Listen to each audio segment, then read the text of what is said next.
welcome back to my channel. Thank you for stopping by. My name is Glory and I am a recent graduate of the Bartlett School of Architecture at UCL with the first class and 2 prizes, so congratulations to myself. I hope this doesn't come across as that I'm bragging, but yeah.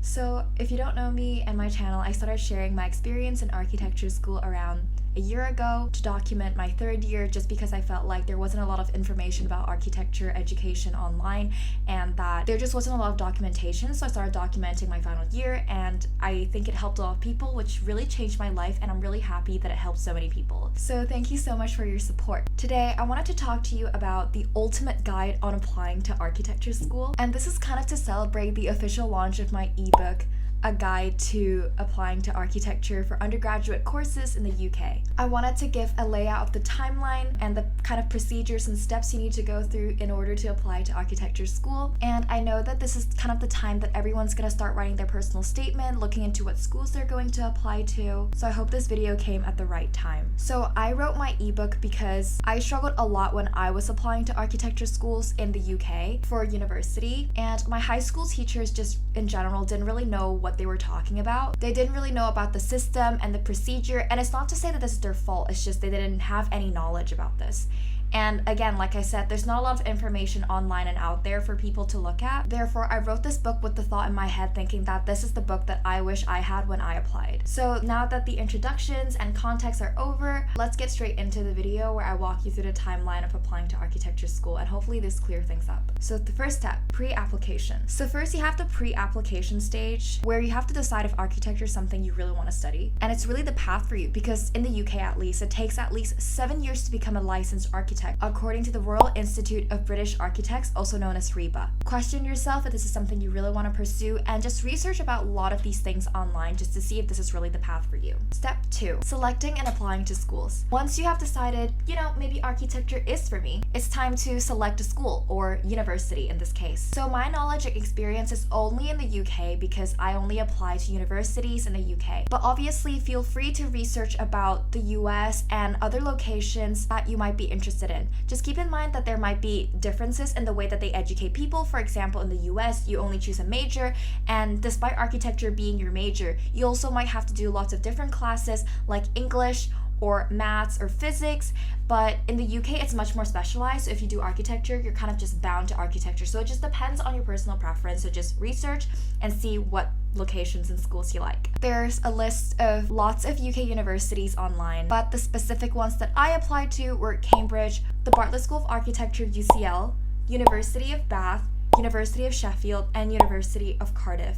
And all of them have different grade requirements that I outlined in the ebook. So in terms of which schools I got into all of them except for University of Cambridge, but I managed to get to the interview stage to the very end for the Cambridge application process, so I essentially still know all of the application process till the end for Cambridge. And for those asking for what subjects I took art, physics, maths, further maths, and an EPQ. So it is definitely very architecture based. And I achieved A stars for all of these subjects, so 5 A stars in total. And I hope this doesn't come across as bragging, but this is just the grades I got for my A levels. Then we move on to the UCAS system, where essentially it is the platform used to apply to UK universities. You only have 5 choices of universities you can make, and you need to follow the UCAS timeline to make sure you're submitting all of your documents and information on time. Some universities have their own online portal for you to submit documents and information on. For example, Cambridge has the COPA, which stands for Cambridge Online Something Application. I'm sorry that I don't remember. And others use their own online portal for you to submit your portfolio and other relevant information. But more on the portfolio later. Step 3, personal statement. So next we have the personal statement, which is a crucial part of your application no matter what subject you're applying to. It is a piece of writing or a statement to tell the 5 universities that you've selected why you're interested in the subject that you want to apply to and why they should accept you as a candidate. You could include readings and books you've read, things you did to express your interest on the subject, extracurricular activities, including soft and hard skills you gained in the meantime. It takes a lot of rewriting and editing, and I really believe that you just gotta sit with it and just do tons and tons of iteration to go through your personal statement and just keep editing. Many people ask me about the personal statement I wrote to get into some of these universities that I applied to, but I thought it would be a bit boring to just go through an essay that I wrote about myself and why I like architecture in a video. So I actually included my first and final draft of my personal statement in the ebook ebook that I've written, because I felt like so many websites online only show the final draft, which I don't think is that helpful because you don't really get to see the progression from start to finish,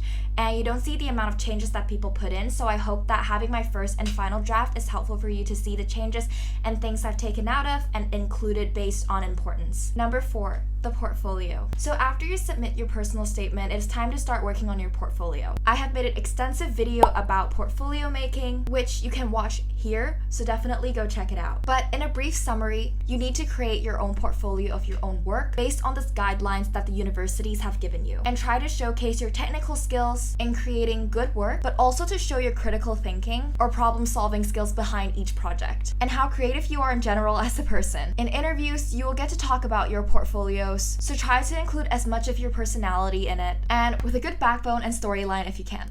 Number 5, drawing tasks. So after you've done all the personal statement, the portfolio, and you've submitted it, some universities still want more from us. So some universities will then ask you to send a drawing task to them. So for me, it was Cambridge, Bartlett, and Sheffield, with certain guidelines that you need to follow, but they might change every year based on my knowledge and some of the people who have reached out to me. Each year, their guidelines changes, so it just depends. But the most important thing is kind of similar to the portfolio, where you have to look at what each drawing is trying to communicate and try the best of your ability to seek out what the school is looking from you and try to convey that through your drawing tasks. After you have finished these drawing tasks, you will need to either mail them or upload them online. So specifically, Bartlett asked me to mail them to them. I had to do a drawing task for Cambridge in the interview on the day, and for Sheffield I had to upload them online alongside with my digital portfolio. The next step would be the interviews. So to my knowledge, there are only 2 places in the UK that ask for an interview, which I've attended to both, which is Cambridge and Bartlett. So I had to fly to the UK for my Cambridge interview, and I did my Bartlett one in Hong Kong. You have to bring your physical portfolio with you to showcase your work, and you have to get ready to talk about your works at the interview to the interviewer. So it's really, really important to rehearse beforehand. Cambridge interview happened in December for me, while the Bartlett one happened in January. It was a great experience to see the differences in both interviews, as they were so vastly different. The Cambridge one was definitely more academic and professional and formal, while the Bartlett one was more conversational. Step 7. Offers, results, and clearing. Then it comes to the waiting game, where you have done everything you can to maximize your chances of success, and it is now kind of out of your hands. But once universities start giving out offers through UCAS, you can start to select your firm and backup choice. So firm choice is the one that you're definitely going to go to once you meet their grade requirements, and if you don't reach that, you will automatically go to your backup selection. And then once you select it, you can then focus all of your attention to getting the best possible grades for your A-levels, or IB if you're doing that. After results day towards the end of August, if you manage to achieve the grades you need for your firm choice, congratulations, you managed to get into your dream school. And if not, it might be wise to start looking at clearings for a second option, or if you'd really like to retake your exams for the next following academic year. In conclusion, it is a very slow but also really fast academic year for you this year, because it is such an intense process for the year ahead of you. But I am giving you all of my best wishes and good luck, because I think in general it's going to be a really interesting year and have all these new experiences, and you're just going to probably have a lot of fun if you like art, and you're going to be doing all these cool stuff despite being obviously a stressful year. But I think ultimately when you look back, you will enjoy it. So if you're interested in learning more about the architecture application process in the UK, or want to maximize your chances of success, please do check out my ebook for it, as it is divided in 2 portions. So for each chapter that I've outlined based on this video format, actually, I have a portion for general tips that I think help me succeed in my applications, and the second portion where I get to talk about my personal experience and journey and things I faced along the way that I hope will be really beneficial for you too, because I haven't seen anyone share as much personal experience stuff with their journey on applying to architecture school. I have included lots of exclusive content in the book, including my personal statement, first and final draft, and also the drawing tasks that I did for Bartlett and the other schools. Also including my interview experience in depth with the 2 schools that I went to, and what I thought I did well and could improve on. I sincerely hope and believe that my experience can help and benefit you in your journey on applying to architecture school. This is the last weekend that I am doing the 20% discount code for you guys to sign up for, so please check out the description links in the box below before it reverts to its original price. Thank you so much for watching this video. I hope that the timeline was helpful and clear in knowing the steps that you're going to face in the academic year ahead of you, and please check out the other videos I've made for this similar topic. I am currently working as a Part 1 architectural assistant in London in Covent Garden right now at this company called KPF, and it brings me just so much joy to see that my videos are able to help so much of you, and I am always so grateful. So please say hi to me if you see me around the UCL area, and I'm always going to be so happy to say hi back and have a conversation. Alright, see you in the next video. Bye!